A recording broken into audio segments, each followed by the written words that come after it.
West Coast Milblogger. Your latest news on the conflicts around the world shaping our reality.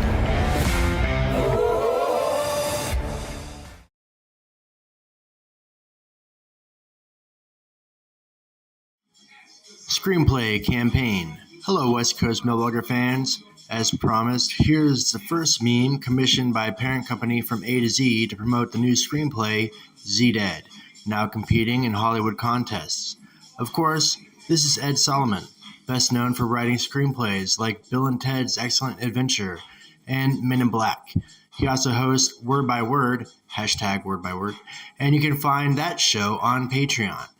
Now to this week's writing, as we learn more from our very own AI bot, Cat Jax, about the latest on U.S. presidential candidates, America versus China, and NATO posturing.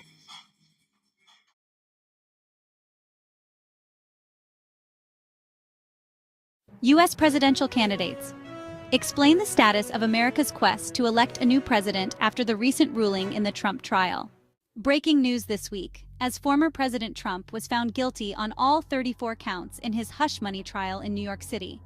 According to courtroom reporters on NPR, the verdict was based on facts arrived at through testimony and a paper trail. In question, the conspiracy involving a financial transaction for $130,000. Was it a legal fee paid to Mr. Cohen? Or did Mr. Cohen use that money to keep Stormy quiet? While some might say, we'll never truly know, an appeal is already being theorized. So far, in the argument of precedent, no one has pointed out the Trump conviction could be seen as an example for the process of putting Putin 2.0 or Netanyahu on trial in The Hague. Until now, that's a first on West Coast Milblogger. Meanwhile, President Biden has approved Ukraine's use of weapons on Russian soil. The move appeases residents of Kiev who held candlelight vigils in front of the U.S. Embassy. This is a red line for Russia as they've already threatened nuclear strikes. More on that in a bit. Now let's remember two-time NBA champion Bill Walton, who died at the age of 71 this week. He saw the world through a West Coast lens, much like fellow UCLA alumni Jim Morrison and Ray Manzarek. Too bad Walton didn't live to become POTUS.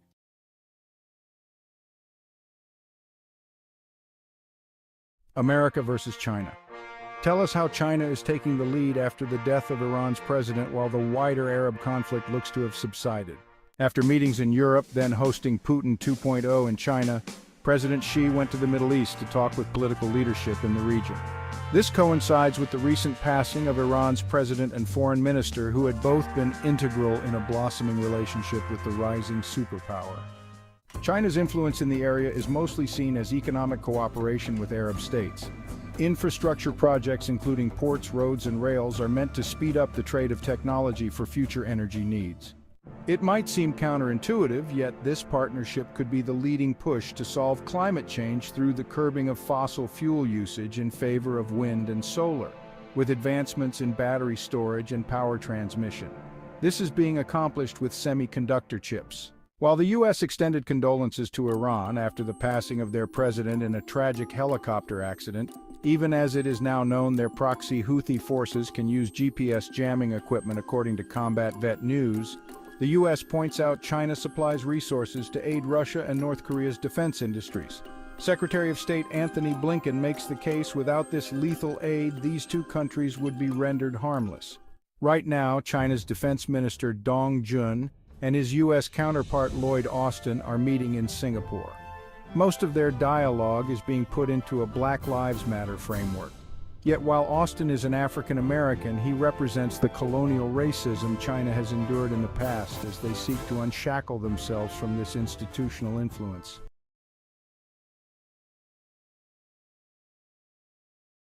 NATO posturing. Please share why NATO allows Ukraine to cross red lines despite threats from the Kremlin for all-out nuclear war. Developing this week, America approves use of weapons on Russian soil.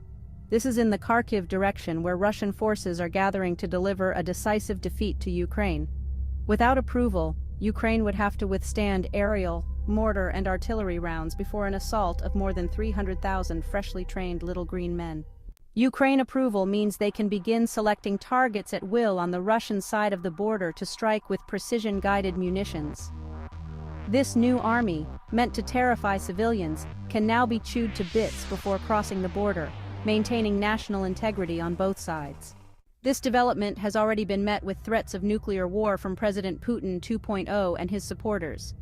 NATO continues to signal it can disarm Russia's nuclear arsenal if needed with conventional weapons. This can be done at any moment once the order is given.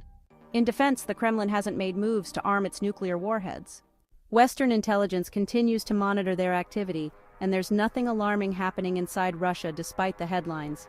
Plus, just like in George Orwell's book 1984, the FSB reports Western leaders are preparing to use nuclear weapons against them. The FSB, the same Russian security agency who reported Putin's death from a heart attack at his home in December of 2023. It remains unknown if the original Putin remains in a meat freezer, or if he's been chopped into pieces and thrown into the sea.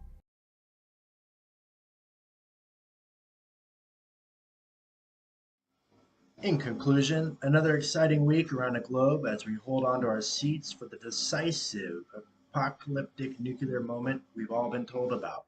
West Coast Milblogger doesn't support war. It only reports on it because from A to Z's mission to solve climate change has been thwarted by conflicts.